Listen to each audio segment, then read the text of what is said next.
Invisible shield above Earth exposed. Very interesting article that came from uh, the Colorado News Center, University of Colorado Boulder. Before we get into this, I do want to make mention that the 100th episode of the Sharpening Report is coming up very soon, within just a couple of days here, right on New Year's, right at midnight, the very first second of 2016. The 100th episode will be available, and I don't want to give away what the show is. I want to keep it as a surprise, but I'll tell you the guest or guests, maybe there's more than one, is somebody who has been requested many times through the Sharpening Report Facebook group, and we were able to get this person and have a very lengthy discussion. It is mind-blowing. It's phenomenal. I can say easily, this is, and not to down any of my other guests, all past episodes have been great, but this is the best, the greatest, the most hard-hitting, groundbreaking episode of the Sharpening Report to date. I can say that um, absolutely, assuredly. So, and if you're not familiar with the Sharpening Report, if you're new to this channel, hey, that's great. You know, we're happy to have you. Go ahead and subscribe, and so you can join in with us for the 100th episode of the Sharpening Report. I cannot believe it has already been 100 episodes. You won't be disappointed. All right, so again, that is it's going to be right at midnight, right as the ball drops, first second of 2016 on New Year's. It will be available. So make sure to subscribe to my channel and be on the lookout for that. All right, so from the University of Colorado Boulder. It says Star Trek-like invisible shield found thousands of miles above Earth. A team led by the University of Colorado Boulder has discovered an invisible shield some 7,200 miles above Earth that blocks so-called killer electrons, which whip around the planet at nearly light speed and have been known to threaten astronauts, fry satellites, and degrade space systems during intense solar storms. The barrier to the particle motion was discovered in the Van Allen radiation belts, two donut-shaped rings above the Earth that are filled with high-energy electrons and protons, said distinguished Professor Daniel Baker, director of CU Boulder's Laboratory for Atmospheric and Space Physics, or LASP. Held in place by Earth's magnetic field, the Van Allen radiation belts periodically swell and shrink in response to incoming energy disturbances from the sun. As the first significant discovery of the space age, the Van Allen radiation belts were detected in 1958 by Professor James Van Allen and his team at the University of Iowa, and were found to be comprised of an inner and outer belt extending up to 25,000 miles above the Earth's surface. In 2013, Baker, who received his doctorate under Van Allen, led a team that used the twin Van Allen probes launched by NASA in 2012 to discover a third transient storage ring between the inner and outer Van Allen radiation belts that seems to come and go with the intensity of space weather. The latest mystery revolves around an extremely sharp boundary at the inner edge of the outer belt at roughly 7,200 miles in altitude that appears to block the ultra-fast electrons from breaching the shield and moving deeper towards Earth's atmosphere. It's almost like these electrons are running into a glass wall in space, said Baker, the study's lead author. Somewhat like the shields created by force fields on Star Trek that were used to repel alien weapons, we are seeing an invisible shield blocking these electrons. It's an extremely puzzling phenomenon.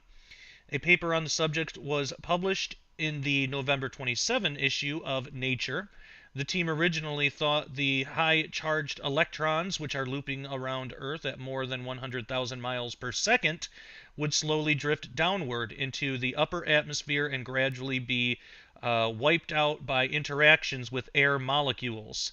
But the impenetrable barrier seen by the twin Van Allen belt spacecraft stops the electrons before they get that far, said Baker. The group looked at a number of scenarios that could create and maintain such a barrier. The team wondered if it might have to do with Earth's magnetic field lines, which trap and control protons and electrons, bouncing them between Earth's poles like beads on a string. That kind of sounds. This is just me talking. This isn't in the article, but that kind of sounds like ley lines, like the ley energy lines, the energy grid that's supposed to supposedly run across the Earth. Really interesting. This article also says that they also looked at whether radio signals from human transmitters on Earth could be scattering the charged electrons at the barrier, preventing their downward motion. Neither explanation held scientific water, Baker said. Natural or nature abhors strong gradients and generally finds ways to smooth them out, so we would expect some of the relativistic electrons to move inward and some outward, said Baker. It's not obvious how the slow gradual process that should be involved in motion of these particles can conspire to create such a sharp, persistent boundary at this location in space. Another scenario is that the giant cloud of cold electrically charged gas called the plasma sphere, which begins about 600 miles above Earth and stretches thousands of miles into the outer Van Allen belt, is scattering the electrons at the boundary with low-frequency electromagnetic waves that create a plasmaspheric hiss, said Baker. The hiss sounds like white noise when played over a speaker, he said. While Baker said plasmaspheric hiss may play a role in the puzzling space barrier, he believes there is much more to the story. I think the key here is to keep observing the region in exquisite detail, which we can do because of the powerful instruments on the Van Allen probes.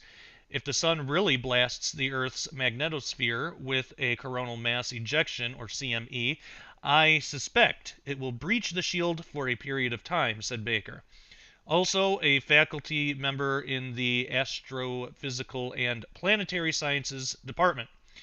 It looks it's like looking at the phenomenon with new eyes, with a new set of instrumentation, which give us the detail to say, yes, there is this hard, fast boundary, said John Foster, Associate Director of MIT's Haystack Observatory and a study co-author.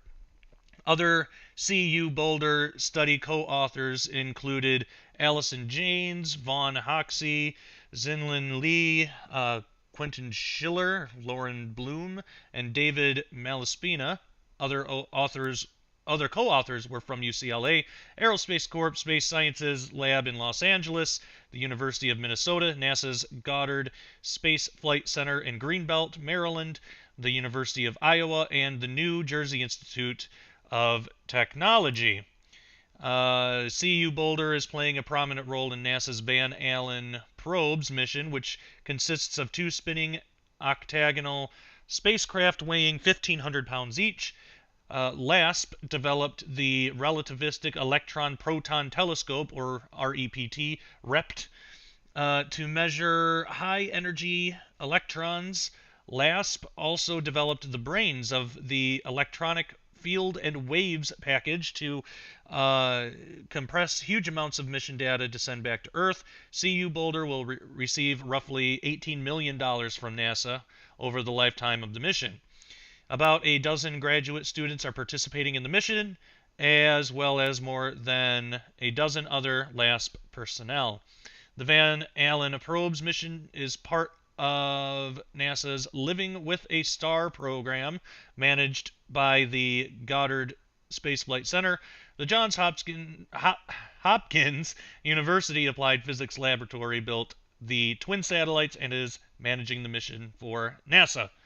All right, so pretty interesting. Now, I'm curious to know what you think, and I kind of have a feeling where some people might take this, and that, I mean, that's okay. Everybody's entitled to their own opinions, and I don't want to.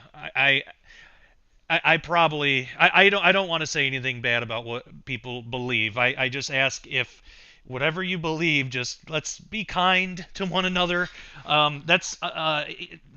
sometimes I get criticized for not replying to every comment, but well, the comments that I get that aren't worth replying to because they're mean-spirited, that's why. I'm not gonna. If somebody's just giving their opinion, that's fine. But most often it's fueled by emotion, and I don't really reply to those. Now you're free to comment and do all that. If it's something really abusive, I might just delete it. I've done that a few times. I try to do that as little as possible, but I mean there's kids that watch my channel. Nobody needs to. They don't need to see how some people choose to talk to one another like that. So but I still am interested. I suspect some might draw a parallel between this and say maybe the firmament of the Bible, or may even take it as far as flat Earth theory, and that's fine. Like I said, I'm not downing on anyone's beliefs, but at the same time, I don't want to be downed for mine, and I don't think anybody should have to be bullied. Um, I mean, if you think about it, think of something as important as salvation. Uh, there was a time where most of us, some of us have been raised in this, so we've always known that there was a God. But I suspect for most of us, we can say that there was a time that we did not know God. Now, how when when we when we were going through that, how ridiculous would it have been to us if a Christian were bashing us and emotionally and verbally abusing us because we didn't accept the truth of God or the truth of the Bible because we didn't know yet, or we were being deceived. That's the heart at what it means that we wrestle not against flesh and blood. People who, even if, in again, when it comes to things like flat Earth or any of that kind of stuff, it's open to interpretation. There are other ideas and there are other ways of looking at things, and we're all running on limited information. So we all have to have some humility and some patience with one another to realize that. Because either way, if you have two people that believe different things, there's only one truth. So however you look at it, one of those people are deceived. And it's because we have an enemy that deceives people. Humans are kind of like prisoners of war. We don't need to bash and berate them. We need to be a light. But we can't take away people's choice to shut their eyes if they want to. Now, I'm not saying that's the right thing to do if people want to shut their eyes, but that's what happens sometimes. God gives us free will, so who are we to try to take that away from somebody? You know what I mean? Give your information, but don't berate somebody over it. I've been trying to be patient about the flat Earth thing, and I've in a couple interviews and stuff, I've expressed my opinions that I kind of just don't want to deal with it anymore. Not because when the whole flat Earth thing started, I was really interested in it because it was familiar. It was reminiscent of Hollow Earth, and that's another theory that I find really interesting. And I just thought it was kind of cool. But after I saw all the vitriol and just hatred and the infighting and the division, it made me not want anything to do with it. Um, so, I mean, and a lot of people feel that way. I mean, a lot of people look at the fruit of a matter, and I'm not saying that people who believe in round Earth have been perfect either, because we certainly have not. There have been a lot of people that have called people who believe in flat Earth, stupid or unintelligent or uneducated, and that's just as ridiculous as a flat earther saying that to a round earther. And so we gotta get out of that. We need to respect one another's opinions. We need to stop saying, like, if you deny flat Earth, then you're denying the Word of God. No, you're just denying that interpretation of it. All right, there's other interpretation, but same for the round Earth side of it. We can't say, oh, if you deny the Earth is round, then you're denying all of science. No, they're just denying one interpretation of it. And we as Christians do that all the time anyway. I do that in my books. There's a lot of interpretations of science that I don't adhere to. I've even heard a physicist say that quantum field theory is proof that there's no afterlife because there's no field to take the information anywhere. That's an interpretation of the science. It's not the science itself. That's just that interpretation, and I reject it. I can do that. We all can do that. So, main point being, we're all working on limited information. There are other ways of looking at things besides our own, and we have an enemy that is deceiving people, whether it's our side or the other side or your side or their side, whatever. Someone's being deceived, so someone is being victimized. That doesn't mean abuse them further, Let's have a little compassion with each other. So I just want to throw that out there because I do have a feeling that this article is going to turn into a flat Earth discussion, which is fine if it does, but I'm asking, please, not for me, but for God. Have some compassion with one another. Let's. I think a lot. If you fully believe in flat Earth, I really think a lot more people would be open to it if there wasn't such a negative attitude and around it. And I'm not saying that all flat Earth believers are like that, and I'm not even saying that it's a problem with that theory, by itself, because again, there are round earthers that are like that too, and that's just as disturbing. But my main point is there's no excuse for it. So let's just knock it off. All right, I'll get off my soapbox now. We've talked about that for long enough. Again, if you haven't done so, subscribe, because the 100th episode of the Sharpening Report is coming up, and I'm telling you, it is mind-blowing. I can't overstate it enough. And anyone that knows me, or is familiar with me as a host, or I don't really overstate things. I try to be careful about how I word things, but I know that I can't overstate this. I can use every adjective in the book, and it won't overstate this episode. And it has nothing to do with me. It is the amazing guests, because I'm not even going to tell you how many guests there are. 1 or 10 or 100. It's not 100. I'm not going to, a good friend of mine who also has two good friends who also has a radio show is doing something like that, and I'm not doing the 100 guests thing. I think that's a cool idea, but somebody else got to it before me. But it's a mind-blowing episode. You're absolutely gonna love it.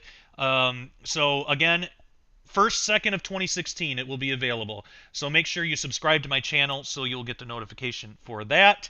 And if you're watching this after New Year's, go and search for it. I can't tell you what to search for because that would give away the guest, but just put TSR 100 or the Sharpening Report 100, or it should come up. All right, so I want to know your opinions. Your respectful and loving opinions, whatever they are, because I am interested in this stuff. I imagine people who subscribe to my channel are interested in it as well. So go ahead and leave a comment. You can rate, share this with your friends. Let's get a discussion going, a good, open discussion, free thought, but love comes first. Love, compassion, humility, humbleness, respect, all that stuff. So let's put that let's put that in the forefront. All right. Thank you for watching. And as always, take care and God bless.